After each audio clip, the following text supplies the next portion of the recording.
Welcome to our new video. We have previously discussed about the modulation and demodulation processes of amplitude modulation. The link of those videos are given in the iTab, so please check them as well. Today our discussion will be on types of amplitude modulation, and we will also learn why they are needed.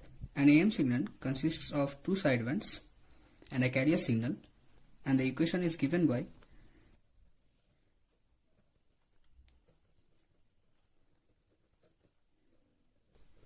this. In some videos I have used the amplitude to be EC. There is no difference between them. We are just using different notations.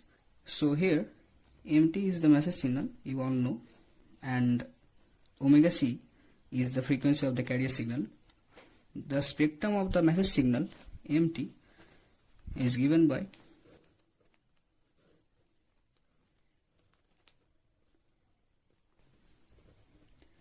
this, and the frequency spectrum of the AM signal will be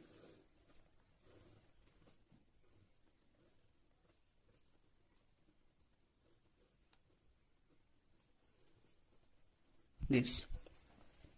The normal AM signal is also called double sideband full carrier, that is DSB FC, double sideband full carrier, because both the sidebands are present in the spectrum and the carriers are also present, and they are denoted by this arrow mark sign. In a previous video we have discussed the efficiency of an AM signal, which is given by eta equals to PSB upon PT, and ultimately we get m square upon 2 plus m square, and its value is less than 33.3%. So efficiency of normal DSB FC is very less and it is not desired. Now if you see, eta is PSB upon PT, which is equals to PSB upon PC plus the P sidebands, power to transmit sidebands. And since for this eta value is very less, that means PC is very high than the sidebands, and hence the efficiency of normal AM signal is very less. Now if we somehow suppress this carrier signal or lower the value of the carrier signal, we can obtain higher efficiency, and that is why various types of amplitude modulation are needed. The types of amplitude modulation are DSB-SC, SSB-SC and VSB-SC. DSB-SC is double sideband suppressed carrier, where two sidebands are present but carrier signal is suppressed. SSB-SC is one sideband only and the other one is suppressed, and along with that suppressed carrier, so carrier signal is also not present. And VSB-SC is another type, which is vestigial sideband suppressed carrier. Now let us discuss them. As I said earlier, in DSB-SC, two sidebands are present and the carrier signal is suppressed. It doesn't affect our communications process because they are only for conveying the message to the receiver end. So suppressing the carrier signal won't affect the communication process. And since the carrier signal is suppressed, the eta value is higher. Now let us see the power saving in DSB-SC. PS is, suppose in DSB-FC the power is PT minus the power in DSB-SC divided by power in DSB-FC, which will be equals to 1 plus m square upon 2 into PC minus m square upon 2 into PC, because PT dash means only the power of the sidebands, and that is divided by PC into 1 plus m square upon 2, and we will get PC upon PC into 1 plus m square upon 2, which will be equals to 2 upon 2 plus m square. Here the bandwidth needed is 2 FM because we are passing both the sidebands, and the power required for DSB-SC is m square upon 2 into PC. The frequency spectrum for DSB-SC is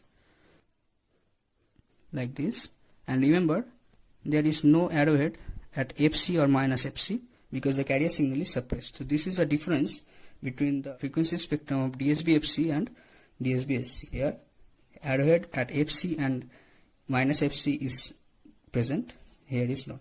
Next is SSB-SC. Here the carrier signal is suppressed and only one of the sidebands is passed because both the sidebands contains the same information. So what is the need of transmitting both the sidebands? Hence only one sideband is passed and the other is suppressed, and always either upper sideband or the lower sideband is passed. So the frequency spectrum here is this, considering the upper sideband is passed. So if we calculate percentage of power saving, it will be PT minus PT dash upon PT into 100%, that is m square upon 2 plus 1 into PC minus m square upon 4 into PC divided by m square upon 2 plus 1 into PC into 100%. So power saving in this case is this much. Power saved in DSB-SC is 66.66% and power saving in SSB-SC is near about 83%. Here bandwidth needed is only FM because we are passing either the USB or the LSB. So bandwidth needed is FM, and here efficiency is higher than DSB-SC or DSB-FC. The last one is VSB-SC, vestigial sideband suppressed carrier. Here along with one sideband, a portion of the other is also transmitted and the carrier signal is suppressed. So the frequency spectrum looks like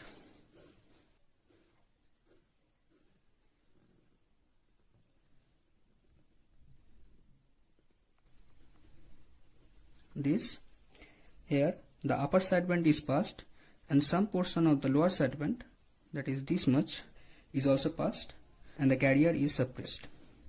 This small portion is called the vestige, and hence the name of this type is vestigial sideband suppressed carrier. Here the bandwidth needed is FM plus epsilon. Suppose the bandwidth here is epsilon, so bandwidth needed is FM plus epsilon. So if we arrange all the processes of AM signals in the order of required bandwidth, then we will have DSB-FC equals to DSB-SC greater than VSB-SC greater than SSB-SC. Power requirement is higher in DSB-FC than DSB-SC, which is higher than VSB-SC, which is also higher than SSB-SC. And efficiency of SSB-SC is the maximum, then VSB-SC, then DSB-SC, and then DSB-FC. We have discussed about various types of amplitude modulation. In next videos, we will discuss about the generation and the demodulation of these types.